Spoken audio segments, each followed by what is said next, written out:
It's time to grease your subcompact. So how do you do that? What do you need? Well, let's jump into this episode and I'll share with you what I do and what I've done. Let's go.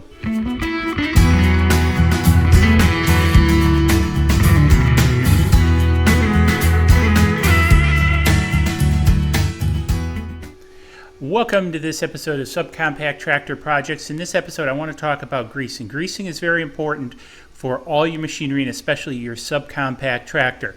So you need to have a regular maintenance program to grease it, and I'll talk about that in a little bit. So to do that, I picked up the ThinkWork hand grip grease gun. Why did I do that? Well, it had a good price point. Also has 8,000 PSI, or so it claims. It's hand grip rather than the old pump type, and it takes cartridges, which is great. Most newer grease guns do take cartridges though, but I really liked the general package that you got with this particular grease gun. So let's go ahead, get it out of the package, and talk a little bit more about it. So we have it out of the package, and one of the things that I can see right off the bat is its relative quality. Now, again, I'm assuming that this is a bit Chinese made, so it's going to be a little bit lighter duty, but it's not bad at all for the money. And with that, again, we come up with a couple different Zerk connectors, and I like this, which is basically just a point greaser for example, your back blade where it may not have a Zerk on it. This would come in handy. So again, different pieces. So we have a flexible tube, we have a fixed straight, we have an angled, and we have an extension tube. We got a cover for the Zerk caps or the Zerk fillers. Again, fits on here. Now, the piece I liked about this versus the other type of grease guns is, again, the grip. Now, I have moderately sized hands, and it fits very comfortable, and again, there's no grease in here, so it's very low friction. But that's the idea I liked about it, was the 8,000 pounds. Now, you're going to have a trade-off in pressure versus stroke. So obviously, if you have higher pressure, you're going to push less material because you're going to have a longer stroke for that to build that pressure. So that's going to be a trade-off, because I saw some that were 4,000, 6,000. I like the 8,000. Maybe that's just a marketing gimmick, but I'll let you guys know if it is in the future as I use this. However, the reviews seem to be pretty good in general on this, so I was happy. Now, many of you out there may be saying, okay, Mr. Subcompact Tractor Projects, why didn't you buy an electric one? Well, number one, price. This is a hobby for me, this whole piece of subcompact tractor projecting and rural land management. So I'm a weekend warrior, and the cost of a battery-powered unit was around $200. The other piece is that gives me yet another battery to manage. Now, I'm a big believer in cordless tools. I subscribe to the Ryobi tool set. I think it's a great homeowner set, if you will. I didn't want another battery yet to have to manage. Also, my workshop is a distance from the house. It doesn't have full electric power, so that means I'd have to keep the batteries here, take them out to the shop in the field. And again, it seemed to be more of a headache than what it was worth. And so for around $20-30, this was a cheap, easy solution that allows me to get the job done.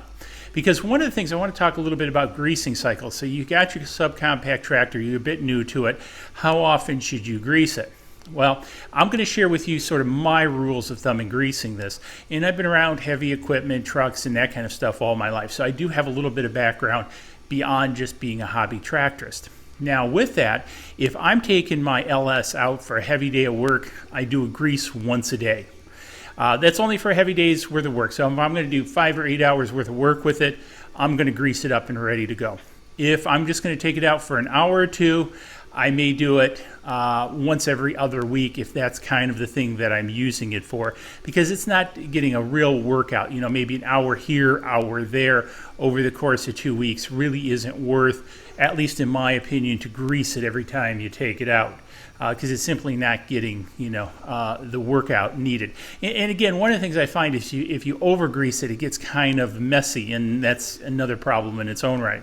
So again, heavy use, grease daily; light use every 2 weeks to a month, depending upon how light that usage is.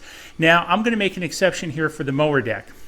With the mower deck, if you're cutting a lot with the mower deck, then you probably want to grease it with every use. So I've got 5 acres, so if I'm going to cut 5 acres, I'm going to grease it for every use of cutting that 5 acres. If I'm going to cut a 1/4 acre, I may grease it once every 2 weeks, maybe once a month even, depending upon the workload of the machine. And that's one of the things you really have to take into account. What is your workload going to be on the machine for your greasing cycle? Now, I typically just use the red high temperature grease. I don't know if there's something better, hit me up in the comments below. Again, as a hobbyist, I really don't want to pay the money for the synthetic grease. It probably is better. In other things, I do use the synthetic grease, but again, cost versus performance, I find that the regular red high temperature grease has worked well for me. So hopefully this has shared a little bit about greasing, the tools you need for greasing, and I'll be doing a little bit more on the whole maintenance greasing thing and some upcoming videos. But this is kind of a little bit of a starter, so if you're looking for a grease gun, I'll have a link to this below. I do recommend this one. So this is an unboxing, but by the time you've seen this video, I've used this for a while and had some experience, and if it was no good, I wouldn't have posted the video. So rest assured, this piece actually works pretty good and is value for the money. So with this, hey, big thumbs up. Don't forget to subscribe. Hit me up in the comments. Do you have a better solution that you like? Again, this channel is all about sharing with the hobbyist tractor community in the subcompact world. So comments are great. If I can't get around to answering or responding to every one of them, please know I do read them and they are important to the community, and that's what this is about. So cheers, and we'll catch you in the next project video.